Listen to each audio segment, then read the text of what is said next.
Good morning and happy Sabbath. Today's lesson, it's about God's choice. God has, He has been very clear about the things that He expects from His children when we read the Bible stories. And this one is found in Numbers chapter 16 and 17. It's a little bit long, but I'll try to make it short. And it talks about a rebellion that happened with the people of Israel. They rebelled against the leadership of Moses and Aaron.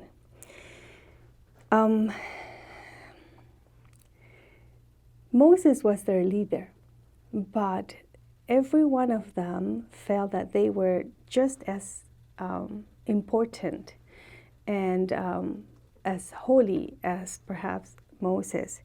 And so one day there were three leaders.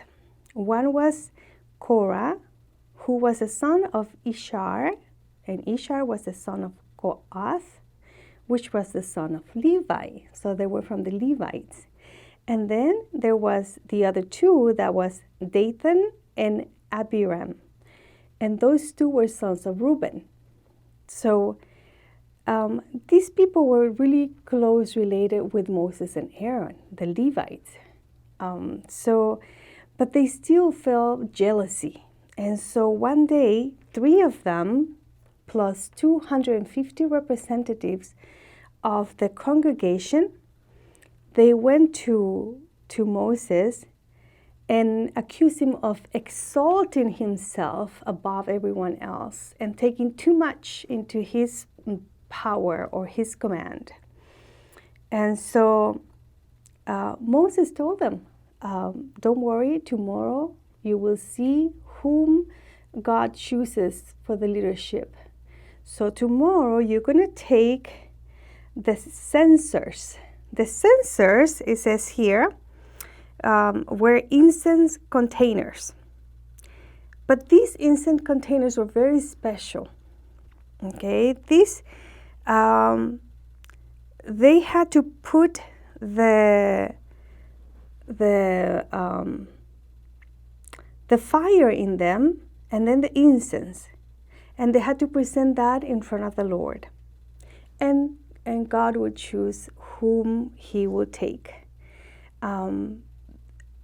These things became very, very hot. So only the chosen ones, where the actual leaders could take this, the priests could take these things.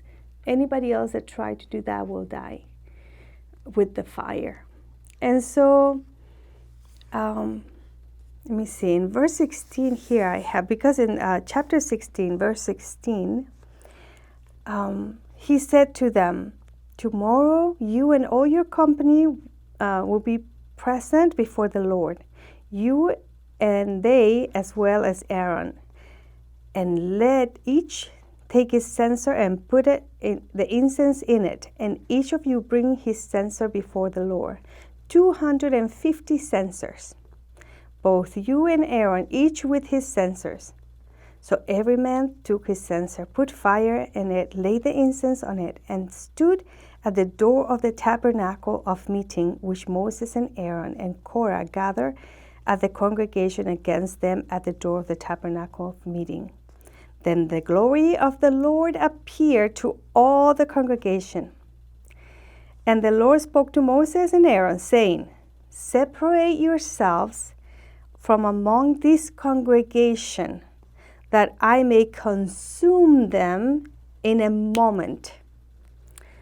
Then they fell on their faces and said, O God, the God of the spirits of all flesh, shall one man sin and you be angry with all the congregation? Now they got scared, right? So the Lord spoke to Moses, saying, speak to the congregation, saying, get away from the tents of Korah, Dathan, and Abiram. And then Moses rose and went to Dathan, Abiram, and the elders of Israel followed him. And he spoke to the congregation, saying, "Depart now from the tents of these wicked men. Touch nothing of theirs, lest you be consumed."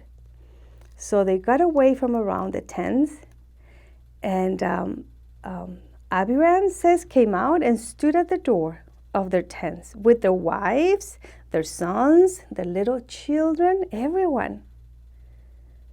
And so what happened at this point, and the picture that you can see, Moses said to God, let the earth open so that they see that this is something from God. Let the earth open and swallow these people. And it happened immediately that the earth opened, and all these wicked men that were accusing the servant of God fell in and were swallowed with everything. And so that's the story only in chapter 16. They still were not happy with this, and they continued to complain.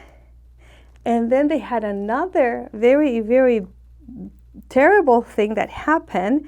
And what happened is that they still complained. They turned, it says here, they went to the tabernacle and they were complaining.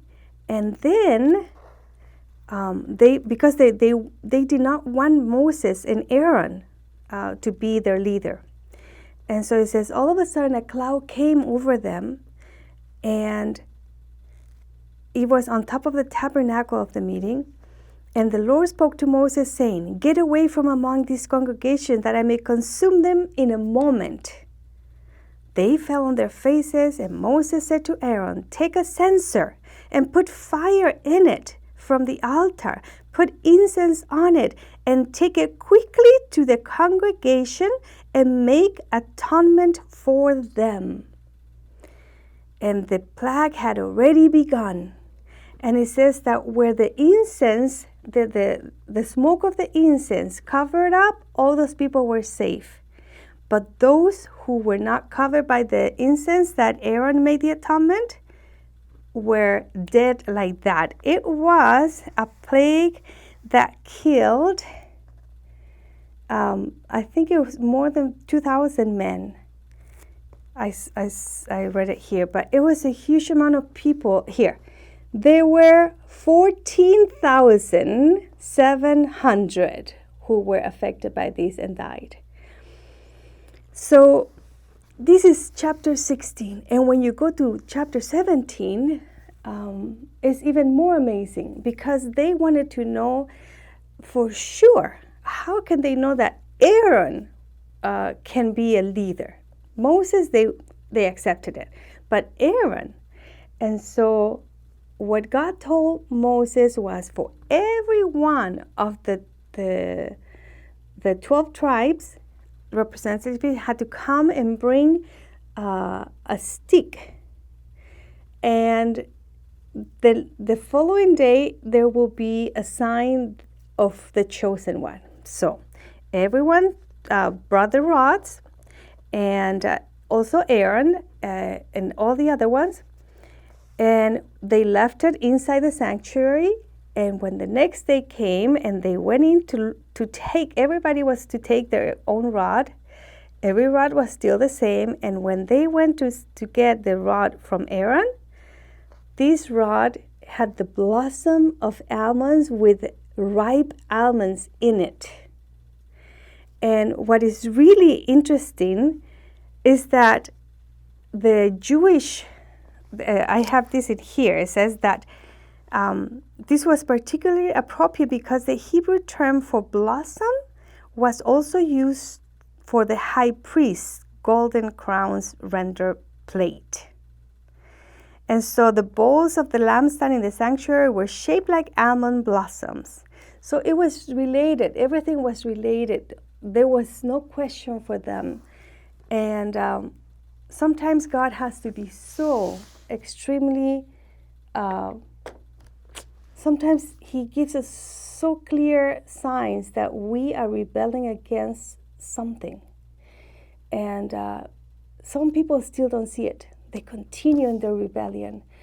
I like it. I want to do that. I don't care that, perhaps the church or the Bible teaches you things. No.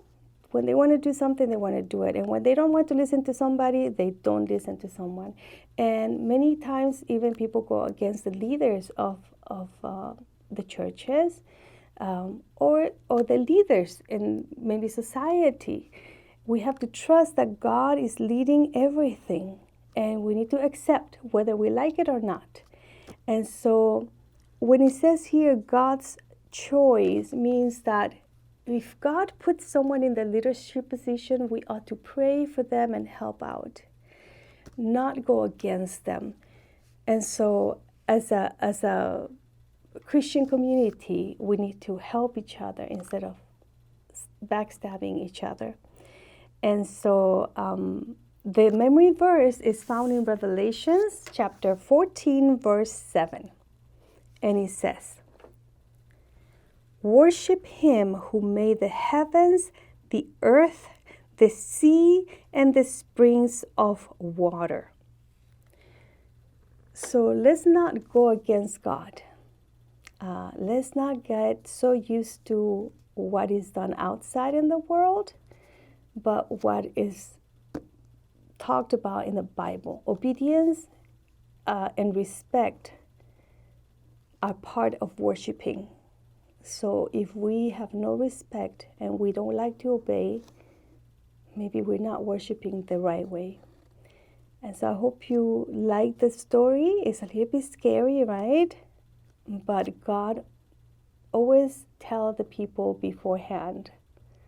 And the people choose not to obey, and there's consequences that come with that. And read your Bible. Numbers chapter 16 and chapter 17. Until next week, have a beautiful week and a very blessed Sabbath. Goodbye.